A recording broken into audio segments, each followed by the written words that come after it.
बिस्मिल्लाहिर्रहमानिर्रहीम। अस्सलाम वालेकुम नाज़रीन, इस वक्त की सबसे बड़ी खबर, और ये बड़ी खबर जो है राणा मुबशर साहब जो कि सुनो टीवी पर प्रोग्राम करते हैं, सीनियर एंकर पर्सन है, सीनियर साफ़ी हैं, उनकी जो खबरें होती हैं वो बिल्कुल ठीक होती हैं। उन्होंने बड़ी खबर दी है इलेक्शन के हवाले से कि इलेक्शन जो है वो 8 फरवरी को नहीं होने जा रहा है। इस खबर की पूरी तफसीलात आपके सामने रखते हैं। दूसरी तरफ जो है, जैसा कि आपने देखा कि बल्ले का निशान जब से वापस मिला है, उसके बाद जिस तरह के पाकिस्तान तहरीक इंसाफ के खिलाफ जो है बड़े सख्त अहकामात दिए गए हैं, वो कौन से सख्त अहकामात हैं और किस तरह उन पर अमल दरामद भी किया जा रहा है, आपको वो भी आपके सामने रखते हैं। नाज़रीन, सबसे पहले इलेक्शन के हवाले से राणा मुबशर साहब सुनो टीवी पर एक प्रोग्राम करते हैं, सीनियर एंकर पर्सन है। उन्होंने एक ट्वीट किया है और उस ट्वीट में उन्होंने बाकायदा तौर पर लिखा है कि election commission of Pakistan supreme court of Pakistan में जा रहा है और election commission of Pakistan supreme court of Pakistan के अंदर जाएगा और वहां जाके एक दरखास्त दायर करेगा कि इलेक्शन जो है वो 8 फरवरी को नहीं हो सकते। जी हाँ, राणा मुबशर साहब ने ये ट्वीट किया कि इलेक्शन कमीशन ऑफ पाकिस्तान बाकायदा तौर पर सुप्रीम कोर्ट ऑफ पाकिस्तान जा रहा है और वहां जाके कह रहा है कि इलेक्शन 8 फरवरी को नहीं हो सकते। नाज़रीन कराम, यही इलेक्शन कमीशन ऑफ पाकिस्तान जो कि जिसका काम और जिम्मेदारी सिर्फ और सिर्फ फ्री एंड फेयर इलेक्शन करवाना है, वो इलेक्शन करवाने का तो जवाब यानी ढूंढ रहा है कि इलेक्शन नहीं करवाए जा सकते, थी मसले मसाइल हैं। वही इलेक्शन कमीशन ऑफ पाकिस्तान आपने देखा कि एक तरफ जाकर अडियाला जेल के अंदर इमरान खान साहब, फवाद चौधरी के खिलाफ जनाब अडियाला जेल के अंदर तौहीन इलेक्शन कमीशन के ऊपर समाअत कर रहा है। यानी इतना टाइम है उनके पास कि वो जाके किसी एक केस के ऊपर समाअत कर सकते हैं, लेकिन इलेक्शन करवाने के लिए उनके पास मसला नहीं है। आज ये खबर भी साथ साथ इलेक्शन कमीशन ऑफ पाकिस्तान की तरफ से आ रही है कि जो एक मैनेजमेंट सिस्टम बनाया गया था, 38 करोड़ रुपए उसके ऊपर खर्चा आया था। मैनेजिंग सिस्टम जो था इलेक्शन कमीशन ऑफ पाकिस्तान का, वो इलेक्शन से पहले ही बैठ गया है।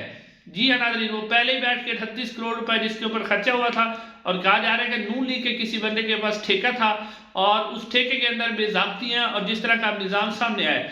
उसके अलावा नाज़रीन कराम, आपने देखा होगा कि यूं ही पाकिस्तान तहरीक इंसाफ को बल्ले का निशान मिला, पहले जो प्लान था वो ये था कि बल्ले का निशान नहीं होगा, इमरान खान जेल के अंदर होगा, वो जेल के अंदर है, बल्ले का निशान नहीं होगा।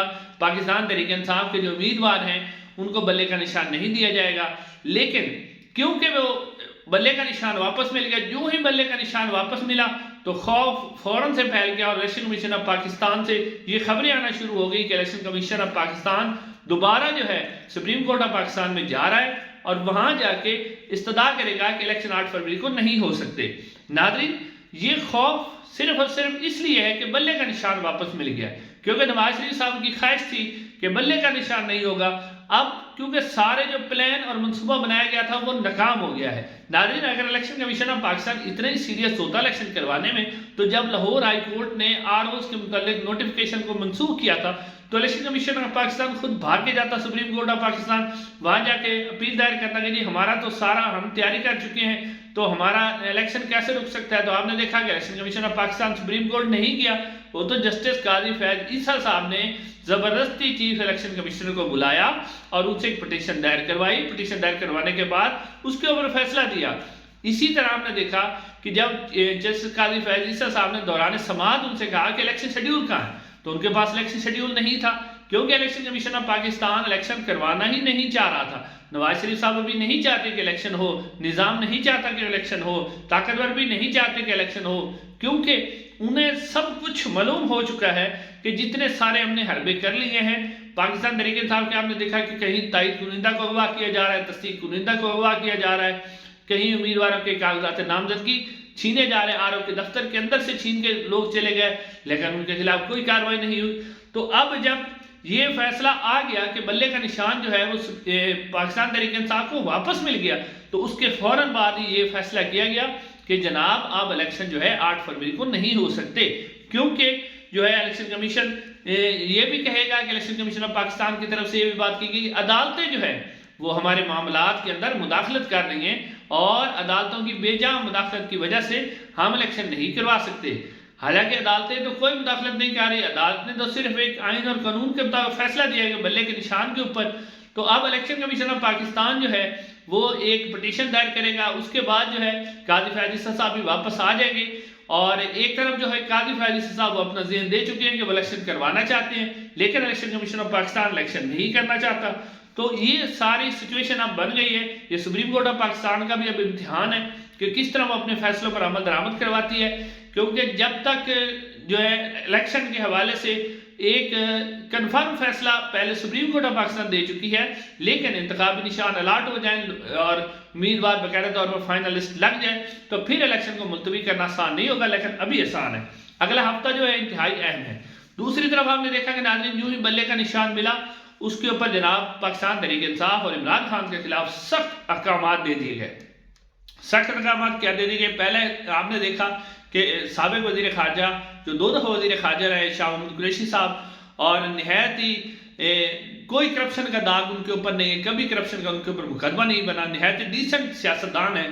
ان کو آج جس تضییق امیز طریقے سے انہیں گرفتار کیا گیا، ان کو دھکے دیے گئے، اور صرف اس لیے دیے گئے کہ کیونکہ انہوں نے پریس کانفرنس نہیں کی. اگر وہ پریس کانفرنس کر لیتے تو آج شاہ محمود قریشی صاحب آزاد ہوتے، لیکن انہوں نے پریس کانفرنس نہیں کی تو اب جناب بلے کا نشان بھی مل گیا ہے. تو انہوں نے پیچھے سے آرڈر آئے ہیں کہ اب جناب ان کو زیادہ ان کے اوپر سختی کی جائے. تو آج آپ نے دیکھا کہ کس طرح شاہ محمود قریشی صاحب کو اڈیالہ جیل کے اندر پولیس نے گھس کر انہیں گرفتار کیا باقاعدہ طور پہ، اور انہیں دھکے دیے، اور کس طرح انہیں وین میں جو ہے جو پریزن وین آئی ہوئی تھی اس کے اندر ڈال کے لے گئے. ایک غیر آئینی اور غیر قانونی طریقے سے انہیں اغوا کیا گیا، بلکہ آپ کہہ سکتے ہیں کہ انہیں اغوا کر کے لے گئے. دوسری طرف جو آپ نے دیکھا کہ تائید کنندہ اور تصدیق کنندہ کو اٹھایا جا رہا ہے، انہیں اغوا کیا جا رہا ہے. عمران خان صاحب کے کاغذات نامزدگی کو اعتراضات لگائے جاتے ہیں. دوسری طرف اگر آپ دیکھیں تو مسلم لیگ نون، پیپلز پارٹی اور دوسری جماعتوں کے کاغذات نامزدگی بڑے جناب بنڈل کے بنڈل منظور ہو رہے ہیں، لیکن پاکستان تحریک انصاف کے جو امیدوار ہیں ان کے کاغذات نامزدگی جو ہے ان کے اوپر انہیں مسترد کیا جا رہا ہے، تائید کنندہ تصدیق کنندہ کو اٹھایا جا رہا ہے. اور مین سٹریم جو میڈیا ہے وہ اس طرح کی خبریں بھی نہیں دے رہا کہ تائید کنندہ اور تصدیق کنندہ کو اٹھا لیا گیا ہے. اس کی وجہ یہ کہ انہیں بتایا گیا ہے کہ جناب آپ نے صرف وہی خبر دینی جو آپ کو بتائی جائے گی، آپ اپنی طرف سے کوئی خبر نہیں دے سکتے. یعنی گورنمنٹ کا سچ بولنا ہے اور گورنمنٹ کا ہی جھوٹ بولنا ہے، اپنی طرف سے آپ کوئی خبر نہیں دے سکتے، یہ میڈیا کو کہا گیا. دوسری طرف ناظرین آخر میں نورین کے حوالے سے بڑی مزاحیہ خبر آئی ہے اڈیالہ جیل سے کہ نعیم احمد پنجوتا صاحب جو کہ عمران خان صاحب کے وکیل بھی ہیں اور سرگودا سے مریم نواز کے مقابلے میں الیکشن بھی لڑ رہے ہیں، وہ ان کی آج ملاقات ہوئی جب عمران خان صاحب سے. تو عمران خان صاحب نے پوچھا یار یہ نورین کا کیا مسئلہ ہے، یہ نورین کون ہے جو رو رہی ہے؟ تو نعیم احمد پنجوتا صاحب نے کہا کہ نورین کا تو مجھے بھی نہیں پتا یہ کون ہے جو رو رہی ہے. تو عمران خان صاحب نے اس کے اوپر کہکہ لگایا، وہ ہنستے ہوئے نظر آئے. تو ناظرین اب جس طرح کی گرفتاریاں، آخر میں یہ کہتا چلوں کہ جس طرح کی گرفتاریاں اب ہو رہی ہیں اور جس طرح کا ایک ٹرینڈ بن چکا ہے، یعنی کہ کیا کہتے ہیں آپ کے پولیس کا جو رویہ بن چکا ہے، اب وہ کیا کہتے ہیں کہ شکار کسی کو منہ کو جب لگ جاتا ہے تو پھر وہ حد کراس ہو جاتی ہے. اب جو حد ہے وہ عبور ہو چکی ہے. اب خدا نہ خواستہ جس طرح کی گرفتاریاں اور ظلم و ستم کیا جائے اس کے اوپر کوئی انتہائی رد عمل بھی آ سکتا ہے، انتہائی مزاحمت بھی آ سکتی ہے، جو نہ صرف پاکستان کے لیے بلکہ سارے پاکستان کے لیے اور پاکستان کی سیاسی استحکام کے لیے اور پاکستان کے معاشی نظام کے لیے خطرہ ثابت ہو سکتی ہے. ناظرین آج کے لیے اتنا ہی. چینل کو ضرور سبسکرائب کیجیے گا. انشاءاللہ اگلے ویڈیو میں ملاقات ہوگی. السلام علیکم.